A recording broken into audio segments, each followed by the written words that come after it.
Hi, I'm Loveland Johnson. I'm a John Maxwell certified leadership coach. I also have about 20 years of experience in the corporate sector. Today, we'll be looking at the law of the picture. It comes from this book, The 21 Irrefutable Laws of Leadership by John C. Maxwell. So let's get started. The law of the picture. Before we get started, I would like to ask a question. How likely would you be to trust and follow someone who constantly says something and does something completely different? I think the answer is no. We don't like people who say something and do something completely different.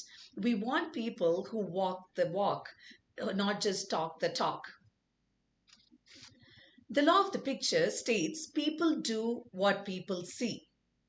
So if you want your folks, your followers, your employees to do the things that you want them to do, then they need to see that modeled by you. People do what people see. Why the law of the picture matters? As leaders, our actions speak louder than our words. I love this quote that my dad constantly quoted when I was young. He would say, "Who you are speaks so loudly that I cannot hear what you say."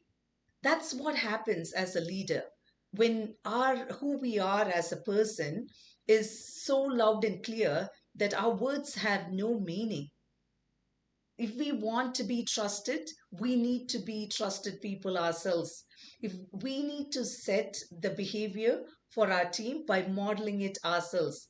If we cut corners, our team is going to cut corners. If we prioritize integrity, our team is going to prioritize integrity. If we prioritize humility and we are humble, our team will emulate that. So, whatever we do is what our team would end up doing. Last week, we looked at the example of Abraham Lincoln as for the law of empowerment. This week, for the law of the picture, I felt he still fits in so well. The reason is when Lincoln put together his cabinet, he invited his rivals to be part of the table because his only goal was to preserve the Union. And he knew by bringing people with diverse opinions to the table, he would be able to make good decisions for the country. So he was okay to have stronger voices in his table. And that clearly points that Lincoln wanted unity and he showed it by inviting people to the table. Great leaders don't just tell people what to do, they show them. And that's the law of the picture. Modeling insights for leaders. The book talks about four principles that help us to model as good leaders. When leaders invest in their character, they directly impact the team's culture. So when you know that the people you lead are always watching what you do. If you are a parent, you know your children are doing what you do, they are not doing what you say. And employees are very similar to that. They do what you do. They because it's much more clearer for them because you're constantly modeling it and they literally act based on what you do, not based on what you say.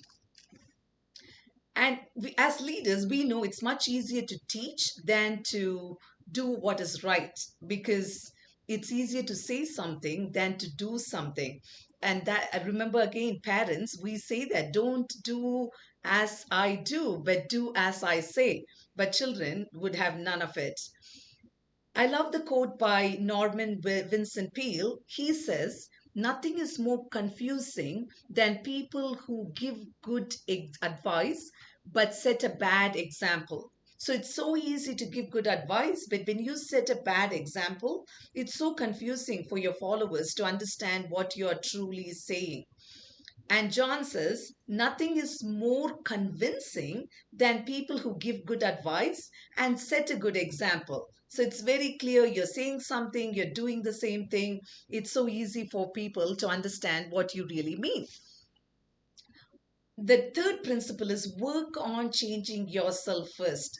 I think this is probably very hard because I remember when I was a young leader, I was so excited and I really wanted to change everyone before I could change myself. Because if you think about it, you have a front row seat of all these people, and it's easier to see someone else's blind spot and where they fail compared to seeing our own. It's much harder to lead ourselves than lead other people.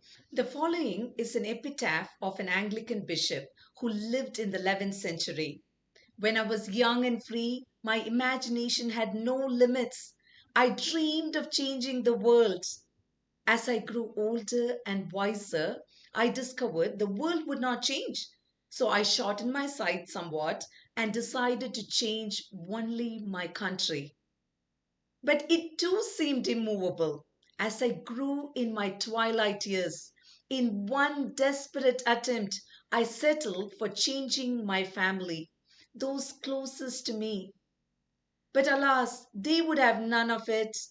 And now, as I lie on my deathbed, I suddenly realize if I had only changed myself first, then by example, I would have changed my family. From their inspiration, I would have then been able to change and make my country better. And who knows, I may have even changed my world. Isn't that so powerful? Someone once asked John, what is harder, leading up or leading down or leading across? And John's response was, none of the above. Leading myself is the toughest. So we know changing ourselves is the hardest thing to do. And it always starts with us as leaders. How we lead ourselves trickles down into our family and then it gets passed on to the country. And who knows, like that Anglican bishop said, we would even make an impact to the world that we live in. The most valuable gift a leader can give is living by example. Leadership is more caught than taught. People don't just hear your words, they see your actions. If you want a culture of humility, you need to exhibit that. If you want integrity, if you want discipline, if you want your folks to have hard work, you need to be someone who displays all this, and then, by your example, you are able to lead your team in a meaningful way.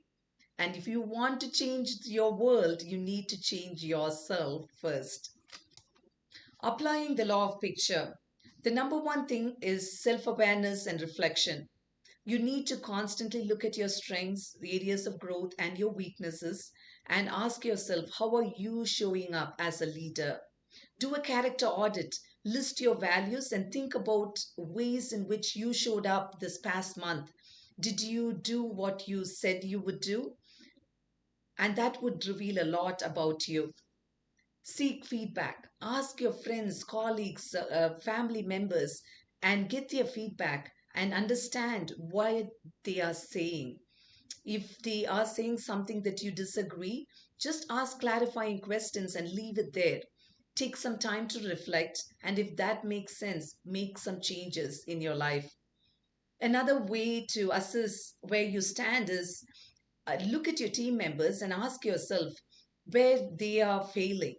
And then, because you are frustrated in those areas, ask yourself, how are you showing up in those areas? Are you a good leader in those areas? That helps you to reflect and lead by example. So, the law of picture, people do what people see.